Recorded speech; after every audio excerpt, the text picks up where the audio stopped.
چاہے نظر آئے. ہم دوسری چیز نبوت کو ہم اپنے موضوع بناتے ہیں کہ جو نبوت کے بارے میں ظاہر ایک مذہب کا بہت واضح تصور ہے. یہ تصوف ہمارے صوفیاء کے ہاں کیا اسی طرح بیان ہوا ہے یا اس سے مختلف ہے؟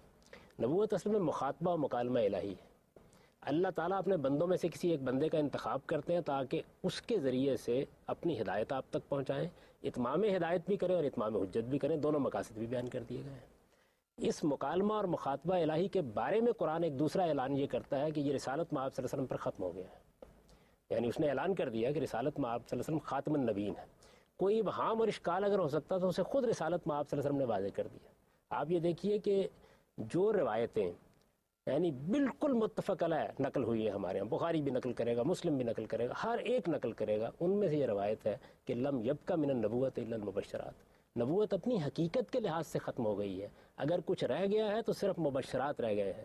صحابہ کرام نے پوچھا وہ کیا ہے، یعنی سوال کیا مل مبشرات، یعنی ایک مجمل لفظ تھا اس کو بھی مجمل نہیں رہنے دیا. آپ نے فرمایا رویا الرجل الصالح، کسی نیک آدمی کو کوئی خواب آ جاتا ہے جس میں اس کو کوئی بشارت دی جاتی ہے. پھر اس کی مزید وضاحت فرما دی کہ جب تم خوفناک خواب دیکھتے ہو تو اس میں شیاطین جن کام کر رہے ہوتے ہیں، اور جب تم کو اچھا خواب دیکھتے ہو تو فرشتے اس میں تمہیں بشارت دیتے ہیں. بشارت جو میری ذات کے لیے ہے، ہو سکتا ہے کہ مجھے یہ بشارت کسی خواب میں مل جائے. اس کا اصل میں دین کے بیان اور اس کی حقیقتوں سے کیا تعلق ہے؟ دین کے حقائق نبوت کے ذریعے سے اللہ تعالیٰ کی طرف سے آتے ہیں. اس کے بالکل برخلاف صوفیہ کیا کہتے ہیں؟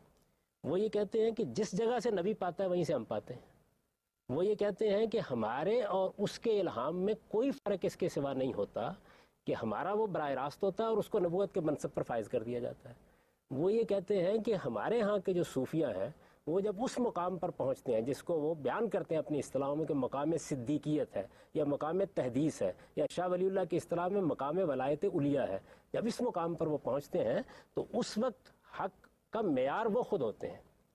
یعنی حق ان کے گرد گردش کرتا ہے، وہ جس چیز کو حق قرار دیں وہی حق ہوتا ہے. ان کو اگر اس موقع کے اوپر، یہ شاہ اسماعیل کے الفاظ ہیں، اس موقع پر اگر یہ بھی کہا جاتا ہے کہ آپ اپنے زمانے کے پیغمبر کی اطاعت کریں تو یہ نظم کو قائم رکھنے کے لیے اوپر سے کہا جاتا ہے، وہ اس لیے کرتے ہیں، ورنہ ان کو اس کی ضرورت نہیں ہوتی. وہ کسی کے مقلد نہیں ہوتے. یہ انہی الفاظ میں ہے. آپ کہیں میں تو آپ کو سنا دوں گا ایک ایک چیز. سنا ایک کون بیان کر رہا ہے، یعنی یہ نہیں ہے کہ کوئی آدمی اپنے ذاتی تجربات بیان کر رہا ہے. نہ احیاء ذاتی تجربات کی کتاب ہے، نہ قوت القلوب ذاتی تجربات کی کتاب ہے، نہ عوارف المعارف ذاتی تجربات کی کتاب ہے. یہ تصوف کا علم ہے جو بیان کیا گیا ہے. ابقات بھی نہیں. جب آپ ابقات بھی نہیں، ابقات کا جو آخری اشارہ ہے، یعنی پہلے 3 اشارات میں تو ظاہر ہے کہ وحدت الوجود کے مختلف مراحل بیان ہوئے ہیں.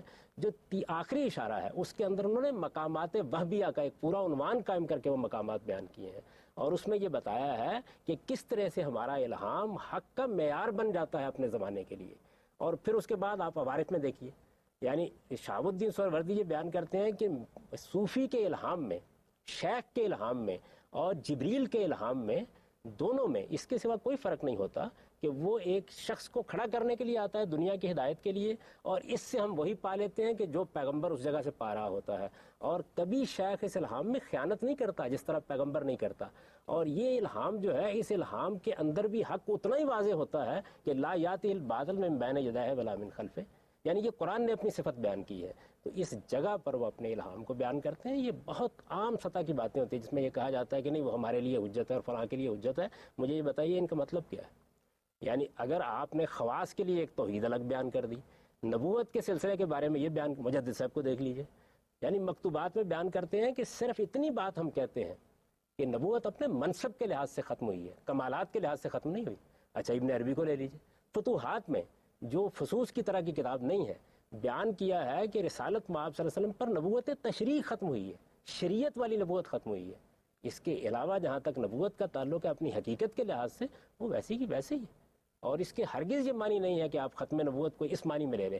وہ حدیث نقل کرتے ہیں وہاں ان قطعت النبوہ، تو اس کا مطلب کیا ہے؟ اس کا مطلب یہ ہے کہ تشریعی نبوت ختم ہوئی ہے. میں نام نہیں لینا چاہتا، لیکن میں یہ کہتا ہوں کہ جن لوگوں کے خلاف اس زمانے میں ہم ہنگامہ کرتے رہے ہیں وہ اس سے زائد کون سی بات کہتے ہیں. یہ سری الفاظ میں بیان ہوا ہے. آپ اجازت دیں گے میں سنا دوں گا. ٹھیک ہے. میں چاہوں گا اس وجہ سے نبوت کے معاملے میں معذرت کے ساتھ جو ان کتابوں کے اندر تصور ملتا ہے، وہ پھر میں ایک طالب علم کی طرح سمجھنا چاہتا ہوں کہ اس تصور میں اور پیغمبر کے تصور میں، اس تصور میں اور قرآن کے تصور میں کیا چیز ہے کہ جس کو میں تضاد پر محمول. ٹھیک ہے. پروگرام میں ایک بار پھر حاضر خدمت ہوتے ہیں لیکن ایک وقفے کے بعد.